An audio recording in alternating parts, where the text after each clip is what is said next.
नमस्कार। पंचतंत्र की कहानियाँ सुनने के लिए आपका बहुत बहुत धन्यवाद। पंचतंत्र की कहानियों की मेरी पिछली वीडियो में करटक सियार ने अपने साथियों को चतुर खरगोश और शेर की कहानी सुनाई तो दमनक के आग्रह पर लोमड़ी बोली, अच्छा ऐसी बात है तो मैं एक खटमल और एक बेचारी जूं की कहानी सुनाती हूँ, सुनो। एक राजा के शयन कक्ष में मंदरी सर्पिणी नाम की जूं ने डेरा डाल रखा था। रोज रात को जब राजा अपने बिस्तर पर सोने जाता तो वह चुपके से बाहर निकलती और राजा का खून चूसकर फिर से अपने स्थान पर जाकर छिप जाती। एक दिन संयोग से अग्निमुख नाम का एक खटमल भी राजा के शयन कक्ष में आ पहुंचा। जूं को अपने अधिकार क्षेत्र में किसी अन्य का दखल सहन नहीं था। खटमल को देखकर जूं ने उसे वहां से चले जाने को कहा, लेकिन खटमल बेहद चतुर था। वो मंदरी सर्पिणी से बोला, देखो मैं कोई हमेशा के लिए यहाँ रहने नहीं आया हूँ। तुम नहीं चाहती तो कोई बात नहीं, मैं शीघ्र ही यहाँ से चला जाऊँगा, लेकिन मेहमान से इस तरह का बर्ताव शोभा नहीं देता। मैं आज रात तुम्हारा मेहमान हूँ। जूं खटमल की चिकनी चुपड़ी बातों में आ गई और उसे शरण देते हुए बोली, चलो ठीक है, तुम यहाँ रात भर रुक सकते हो, लेकिन ध्यान रहे तुम राजा का खून चूसने के लिए उसे काटोगे नहीं। तुम खटमल लोग काटते बहुत बुरी तरह से हो। वो बोला, ठीक है, लेकिन मैं तो तुम्हारा मेहमान हूँ, मुझे कुछ अच्छा खाने के लिए तो दोगी ना। मेरे लिए किसी के खून से बढ़िया भोजन और क्या हो सकता है। जूं थोड़ा सोचकर बोली, अच्छा तुम ऐसा करना, आज रात को चुपचाप राजा का खून चूस लेना, परंतु ध्यान रहे उन्हें पीड़ा का आभास नहीं होना चाहिए। खटमल बोला, जैसा तुम कहोगी बिल्कुल वैसा ही होगा। खटमल शयन कक्ष में राजा के आने की प्रतीक्षा करने लगा। रात ढलने पर राजा वहां आया और बिस्तर पर पड़कर सो गया।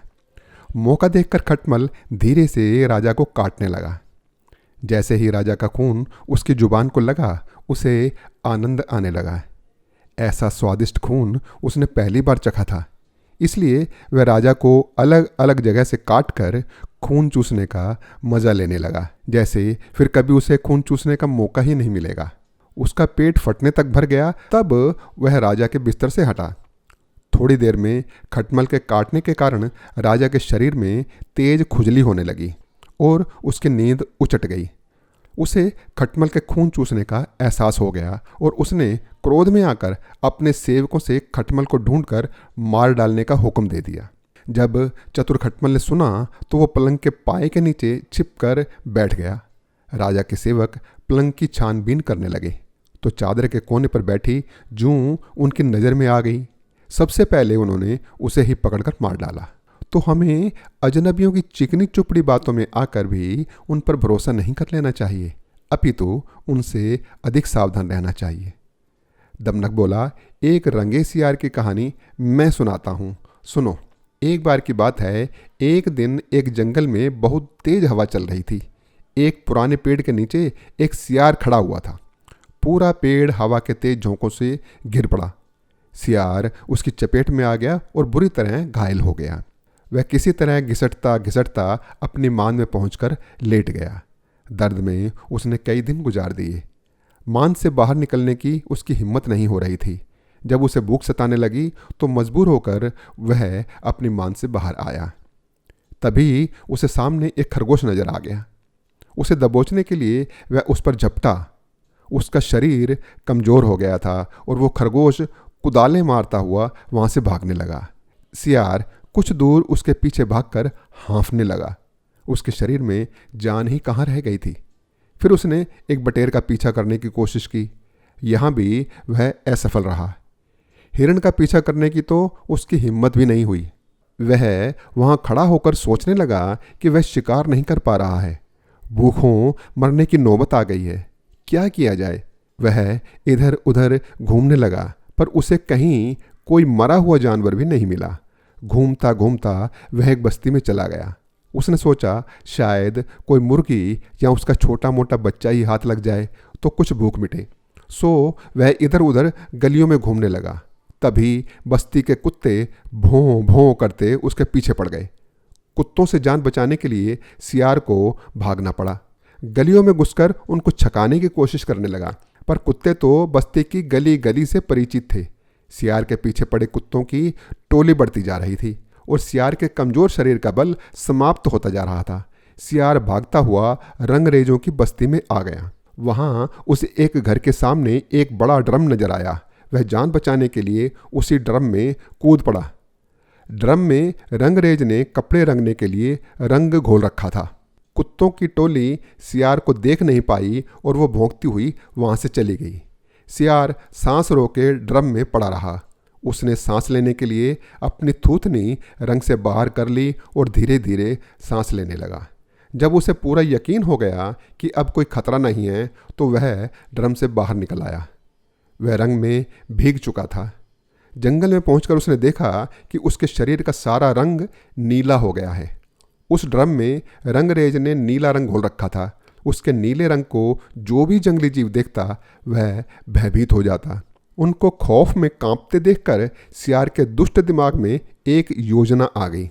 रंगे सियार ने डरकर भागते जीवों को आवाज दी, भाइयों भागो मत, मेरी बात सुनो। उसकी बात सुनकर सभी भागते जानवर ठिठक गए। उनके ठिठकने का रंगे सियार ने फायदा उठाया और बोला, देखो देखो मेरा रंग, ऐसा रंग किसी जानवर का इस धरती पर नहीं है। भगवान ने मुझे यह खास रंग देकर तुम्हारे पास भेजा है। तुम सब जानवरों को बुला लाओ तो मैं भगवान का संदेश सबको सुनाऊं। उसकी बातों का सब पर गहरा प्रभाव पड़ा। वे जाकर जंगल के दूसरे सभी जानवरों को बुलाकर ले आए। जब सब जानवर आ गए तो रंगा सियार एक ऊंचे पत्थर पर चढ़कर बोला, वन्य प्राणियों, प्रजापति ब्रह्मा ने मुझे खुद अपने हाथों से इस अलौकिक रंग का प्राणी बनाकर मुझसे कहा है कि संसार में जानवरों का कोई शासक नहीं है। ककुदुम, तुम्हें वन में जाकर जानवरों का राजा बनना है, उनका कल्याण करना है। तुम ककुदुम सम्राट के नाम से जाने जाओगे। तीनों लोक के वन्य जीव तुम्हारी प्रजा होंगे। अब संसार में कोई भी जानवर अनाथ नहीं रहेगा। तुम सब मेरी छत्र छाया में निर्भय होकर जियो। सभी जानवर वैसे ही सियार के अजीब रंग से चकराए हुए थे। उसकी बातों ने तो जादू का काम कर दिया। शेर, बाघ व चीते की सांस ऊपर की ऊपर और नीचे के नीचे रह गई। उसकी बात काटने की किसी जानवर की हिम्मत न हुई। देखते ही देखते सारे जानवर उसके चरणों में लौटने लगे और एक स्वर में बोले, हे ब्रह्मा के दूत, प्राणियों में श्रेष्ठ ककुदुम, हम आपको अपना सम्राट स्वीकार करते हैं। भगवान की इच्छा का पालन करके हमें बड़ी प्रसन्नता होगी।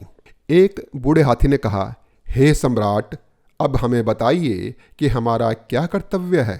रंगा सियार सम्राट की तरह पंजा उठाकर बोला, तुम्हें अपने सम्राट की खूब सेवा और आदर करना चाहिए। उसे कोई तकलीफ नहीं होनी चाहिए।